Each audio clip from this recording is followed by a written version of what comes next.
Hello group friends, नमस्कार, जय श्री कृष्ण। अभी हम बृहद पारशर होरा बुक के 7वें श्लोक का अवगाहन करते हैं। यहाँ से ही शुरुआत होती है। पहले ये समझो, सोच लो कि जो प्रश्न पूछने वाले हैं शौनक जी, वो भी ज्योतिष के एक महाविद्वान हैं। ज्योतिष के जो 18 गुरु ऋषि जो गिनाए गए हैं, उनमें से एक नारद ऋषि है। उनके पास से शौनक जी ने एस्ट्रोनॉमी और आज का कुछ एस्ट्रोलॉजी भी बोल सकते हैं, वो पढ़ा है। यहाँ पर एक चीज का मैं जिक्र करना चाहूँगा। ये उस समय की बात है जब हमारे देश में, हमारे वेदों में जो ज्योतिष का जो विवरण आता है, उसका बृहत रूप दिया जा रहा था। और उसी समय नक्षत्र प्राधान्य थे। जैसे कि हमने पहले बोला है कि पृथ्वी से हम जो आगे देखेंगे तो सबसे पहले हमें चंद्रमा मिलेगा प्रथम लेयर में। दूसरी लेयर में हमें ग्रह लोग मिलेंगे, जो सूर्य और बाकी के। और उसके आगे जो जाएंगे तभी नक्षत्र मिलेंगे। और सभी नक्षत्र नहीं लिए हैं, सिर्फ 27 स्टार्स को ही गिने हैं। और वो भी पर्टिकुलरली चंद्र और जो सूर्य का जो भ्रमण मार्ग जो है, और आकाश में उसके 10 इंच ऊपर, 10 अंश ऊपर और 10 अंश नीचे वाले भ्रमण पथ, जिसे क्रांति वृत्त बोलते हैं ना, उसमें समाहित जो तारे हैं, और उसमें सभी तारों पैकी भी जिसका तेज ज्यादा है, सभी को नहीं लिया है, वैसे बहुत कुछ तारे हैं फिर भी, और वैसे 27 को लिया है। और 27 को याद रखने के लिए हमारे शास्त्रों ने माइथोलॉजिकल वार्ता भी दी है कि दक्ष प्रजापति को 27 बेटियां थी। और 27 बेटियां चंद्र के साथ ब्याही की गई। और चंद्र को बोला था उस वक्त, जैसे विदाई के वक्त ससुर जी ने शिखामण दिया था, समझ लो कि मेरी 27 बेटियों के साथ एक साथ व्यवहार करना, एक सरखा, किसी से अलग ज्यादा कम ऐसा कुछ मत करना, सभी को एक समान ही रखना। अब वार्ता यहां आती है, मैथोलॉजिकल वार्ता जो है ना, वो याद रहेगी, जबकि गाणितिक जो वार्ता आएगी वो शायद किसी को याद रहे, आने वाली पीढ़ियों को या न रहे। ये ऋषि मुनि जानते थे, इसलिए उन्होंने वार्ता स्टोरीज बनाई। अब ये जो क्रांति वृत्त के जो नक्षत्र है, उसमें एक नक्षत्र ऐसा है जो चंद्र का भ्रमण जो भी होता है तो ठीक उसमें आता है। वो जो लाइन जो होती है ना, ठीक उसी में आता है, उसके पास के आता है। और आप हर लोगों के पास, हर एक के पास पंचांग तो है ही। आप आराम से पंचांग खोलिए, और पंचांग में 27 नक्षत्र हर रोज के जो होते हैं ना, एक एक नक्षत्र पूरा महीना का देखिए। और आपको नक्षत्र के लाइन में जाके देखना ये है कि नक्षत्र कब कितने बजे शुरू हो रहा है और कितने बजे खत्म हो रहा है, और टोटल नक्षत्र काल कितने घंटे का है। और घंटा और मिनट्स आप नोट करते जाएं, अश्विनी से रेवती तक। आपको पता चलेगा कि जब भी रोहिणी नक्षत्र आएगा तो औसतन सभी बाकी के 26 नक्षत्र से भी कम से कम 1 मिनट ये तो मैं बोलता हूँ, उससे ज्यादा है। कम से कम 1 मिनट रोहिणी नक्षत्र में चंद्र ज्यादा रहता है। और ये स्टोरी याद रहे इसके लिए ऐसे तो बोला जाता है कि स्त्रियों की नजर में थोड़ी सी ईर्ष्या होती है, और वैसे 27 बहनें थी, फिर भी अब शौक बन गई ना एक दूसरे की, तो पति का सुख पाने के लिए तो उनमें भी थोड़ी सी आंख में ईर्ष्या आ गई और जाके बोल दिया कि भाई इधर चंद्र कम, इधर चंद्र ज्यादा रहता है। ठीक है, माइथोलॉजी स्टोरी में तो फिर सब कुछ बना दिया जाता है, उसमें जोड़ दिया जाता है। लेकिन आप ये ऑब्जर्व करो, मुझे बताओ कि हर महीने में 12 महीने का टोटल, एक पंचांग में ऐसे 18 महीने का गणित होता है ना, कार्तिक महीने से शुरू होके फाल्गुन महीना तक, दूसरे साल के कार्तिक से आसो 12 महीना, फिर दोबारा कार्तिक, मार्गशीर्ष, पौष माह और फाल्गुन, चैत्र से हमारा नया पंचांग शुरू हो जाता है, जिसे शालिवाहन पंचांग बोलते हैं। और ये पंचांग विक्रम राजा के नाम से है। अब देखो और गिनती गिनो कि चंद्र कौन से नक्षत्र में कितना टाइम रहा है, और मुझे बताओ, हम आगे बात करेंगे। तो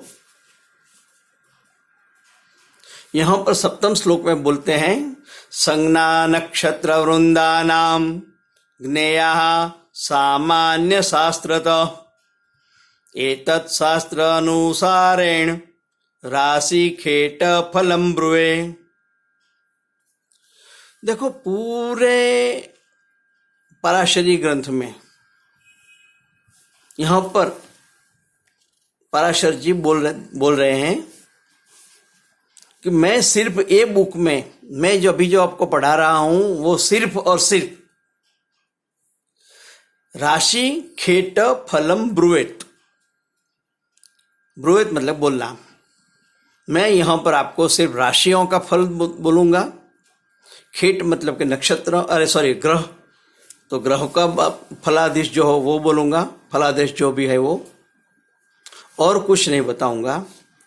दूसरा जो भी जानने का है, जो क्योंकि आगे जाके अष्टम श्लोक में आता है वो बताऊंगा मैं, जो भी आपको जानना है वो सब दूसरे शास्त्रों से आप जान लो। अब दूसरे शास्त्र मतलब कौन से शास्त्र? देखो हमारे यहाँ नॉर्थ इंडिया में, मतलब हमारे सिस्टम में संहिता बोलते हैं, और संहिता ग्रंथों में ऐसे बहुत सारे श्लोक हैं। फिर दूसरा भी है सिद्धांत ग्रंथ जो बोलते हैं ना, वो भी है।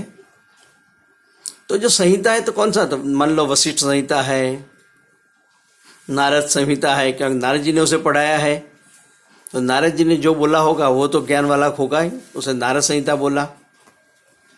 ऐसे तो ये समझ लेना कि संज्ञा नक्षत्र वृंदा नाम, ये नक्षत्रों का जो भी ज्योतिष है,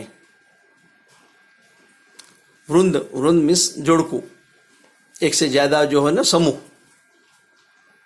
ज्ञेय मीन्स जानना, सामान्य शास्त्र, तो सामान्य नहीं, यहाँ पर सामान्य का मतलब क्या होता है कि जो बाकी जो है वही, ऐसा मतलब ये मत समझो कि मैं जो बोला वो असामान्य है, लेकिन ये अभी जो चलन में जो सामान्य जो शास्त्र है, आप उसको ही, उसके द्वारा ही आप नक्षत्रों का फल कथन जान लेना।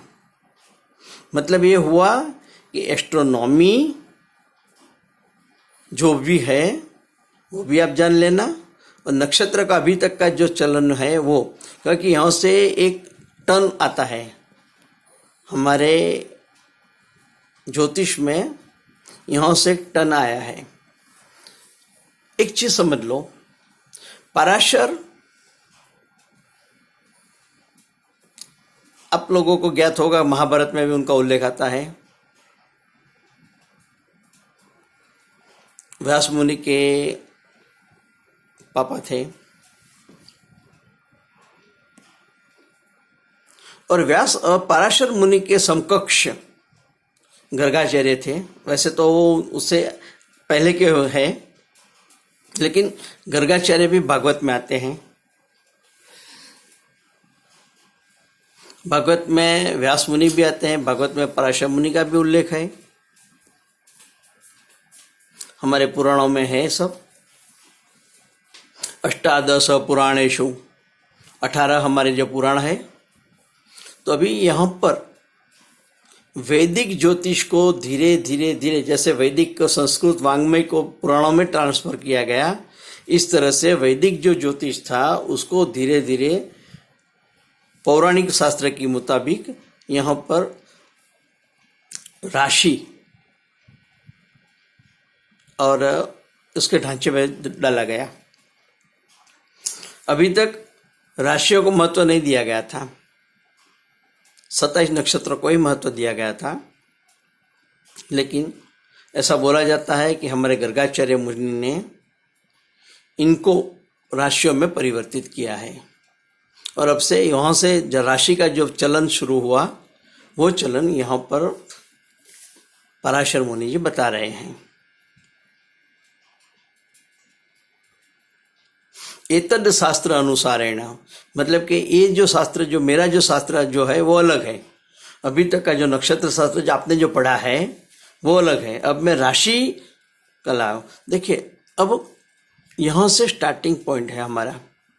यहाँ से तीन चीज़ें अलग आएगी। एक जन्म कुंडली साधन आएगा, उसको साध्य कैसे करना है वो आएगा।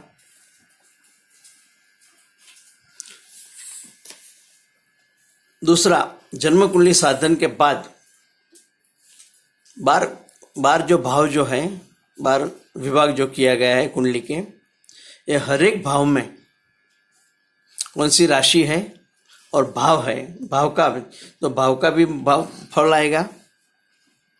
उस भाव में उस राशि के पढ़ने से राशि का खुद का, और वो स्थान में आने से राशि का क्या फल बदल होता है, कौन सा असर होता है वो आएगा।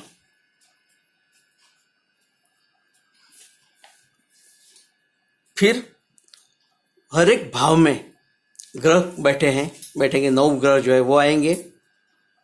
अब यहाँ और भी एक प्रश्न आएगा कि हर एक भाव में एक राशि बैठी है, तो ग्रह का भी फल आएगा, और वो राशि में आने के बाद ग्रह का क्या परिवर्तन होगा वो भी आएगा।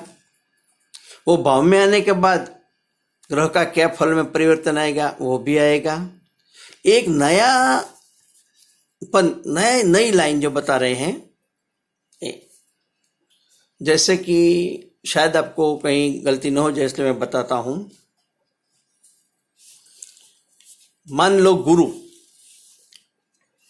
वैसे तो गुरु बहुत ही कारक दिया गया, ज्ञान का कारक है और बहुत कुछ उसके पास दिए गए हैं, लेकिन गुरु को विद्या का कारक भी बनाया है और पुत्र का भी कारक माना है। जन्म पत्रिका में पंचम भाव को संतान स्थान बताया गया है, विद्या स्थान भी बताया गया है। वैसे एक भाव के बहुत कुछ है, और ये जो ना देखना हो, आपको याद रखना हो, तो कभी कालिदास की रचना जो बुक है उत्तर कालामृत, उसे पढ़ लेना। उसमें ग्रहों के कारकत्व और बहुत कुछ दिए गए हैं, गजब दिया है। यहाँ पराशर जी ने बहुत शॉर्ट में बोला है, उन्होंने अभी से बोल दिया कि दूसरे शास्त्रों में से देख लेना, ऐसा करके बताया ही दिया है। और उन्होंने खुद ने तो बहुत ही शॉर्ट दिया है, लेकिन दूसरे शास्त्र अनुसार है ना, हमें ये भी देखना पड़ेगा। अब गुरु का ही हम संबंध लेते हैं, तो पंचम भाव से संबंध हो तो पंचम भाव पुत्र का है, पंचम भाव गुरु भी पुत्र का कारक है। तो आगे जाके कोई अब बोलेगा कि गुरु का एक गुण धर्म ऐसा है कि वो जहां बैठता है वहां कुछ ना कुछ तकलीफ देता है, दृष्टि तस्य शुभांकरी, तो उसकी दृष्टि बहुत शुभ होती है। अब मान लो ये सिद्धांत है, ये दिया गया है, आगे आएगा, हम चर्चा करेंगे। लेकिन आपको मैं भी बता दूं, इस सिद्धांत के तहत पंचम भाव में गुरु होने वाले कई कुंडलियां हमने देखी है। हाँ, मैंने देखी है इतनी। कई कुंडलियों में मैंने ये भी पाया है कि उनको संतान नहीं है, या संतान का सुख बहुत कम मिला, या फिर पैदा ही नहीं हुए, या फिर मर गए ज़्यादा, या फिर पैदा होने के बाद बच्चा और माँ बाप के बीच अनबनी रही, बेटा दूर चला गया, फॉरेन चला गया, समझ लो, तो बेटा होते हुए भी बेटा नहीं रहा ना। इस तरह का सुख हमने देखा है। तो बेटों का सुख भी देखा है, बेटा का दुख भी देखा है, नहीं भी है, देखे हैं। तो इस कैसे समझना? तो सिद्धांत क्या गलत हुआ? नहीं, सिद्धांत गलत नहीं है, क्योंकि हर एक का एक रोल है। अब ये रोल के लिए आप एक रोल मॉडल, पहले एक शब्द समझ लो। खुद आप हैं, मान लो आप मेल हैं, तो आप किसी के बेटे हो, किसी के बड़े भाई हो, किसी के छोटे भाई हो, किसी के भतीजे हो, भांजे हो, मामा हो, चाचा हो, फूफा हो, किसी के पति भी हो, किसी के मित्र भी हो, किसी के प्रीतम भी हो, किसी के प्रिय भी हो, शिष्य भी हो आप हो, किसी के गुरु भी आप हो। तो आप हैं, लेकिन आपने कई रोल मॉडल निभाए। इस तरह से हर एक ग्रहों के भी रोल मॉडल हैं, हर एक भाव के भी रोल मॉडल है, हर एक राशि के भी रोल मॉडल है, ऐसा मैं मानता हूँ। और मेरी दृष्टि के मुताबिक मैं आपको आगे जाके सब कुछ सिखाऊंगा। क्योंकि जब कई श्लोक ऐसे हैं जो जब मैं पढ़ाता था, तो पढ़ाने के लिए तो जो लिखा है वही मुझे पढ़ाना पड़ेगा, लेकिन हमने देखा कि नहीं, इसमें कुछ गलत है। प्रैक्टिकल में मैंने देखा है वो ऐसा नहीं है, तो लेकिन उन बच्चों को नहीं बोल सकता था उस वक्त क्लास में। तो वो जो था मेरे मन में चसक, जिसे बोलते हैं कसक, वो मैं अभी आप लोगों के सामने बता रहा हूँ। आपको भी पढ़ाने के वक्त ऐसा हुआ होगा, क्योंकि लिखा है जो बुक में वो तो हमें पढ़ाना ही है, लेकिन उसमें कब बेनिफिट ऑफ डाउट देके जो जज किसी गुनहगार को छोड़ देता है पुरावाओं न अभावे, तो ऐसा भी कहीं पर है। तो मान लो पंचम भाव में बहुप्रसव राशि है, अष्टम भाव में भी बहुप्रसव राशि है, तो ऐसे व्यक्ति को पंचम भाव का गुरु क्या करेगा?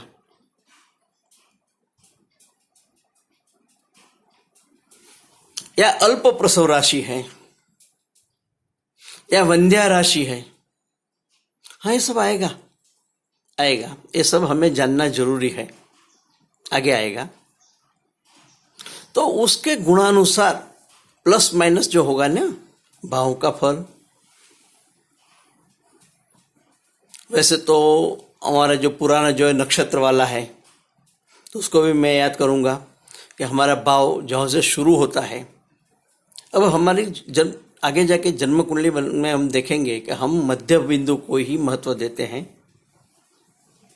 बृहद पराशर में मैक्सिमम महत्व मध्य बिंदु को ही दिया गया है,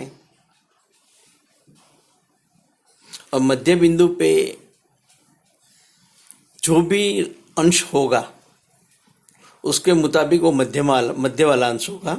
तो उसके मुताबिक जब आप भाव कुंडली बनाओगे, तब भाव तो स्टार्टिंग पॉइंट से होता है, स्टार्टिंग जो अंश होगा वही, जिसे नक्षत्र कुंडली बोलते हैं। हम केपी जो जानने वाले वो समझ जाएंगे स्टार्टिंग पॉइंट। और उसके मुताबिक ग्रहों के जो अंश हो, उसके मुताबिक ग्रह कौन सी राशि में, भाव में तो एक पड़े हैं पहले भाव में, लेकिन दूसरे भाव में चले जाते हैं, या फिर 12वें भाव में चले जाते हैं अपने अंशाधिक के अनुसार, वो भी देखना पड़ेगा। तो उसके लिए चलित भाव कुंडली बनाई हमने। और उससे भी पहले मैं उससे भी आगे जाऊं, तो यदि आपको याद होगा, जब आप कैलकुलेशन का स्टार्टिंग पॉइंट करते हैं और कुंडली बनाते हो, तो कोई भी अब कुंडली बनाओ सायन ज्योतिष के मुताबिक ही बनेगी, सायन ज्योतिष के मुताबिक ही बनेगी। और जो आया उसमें हम अयनांश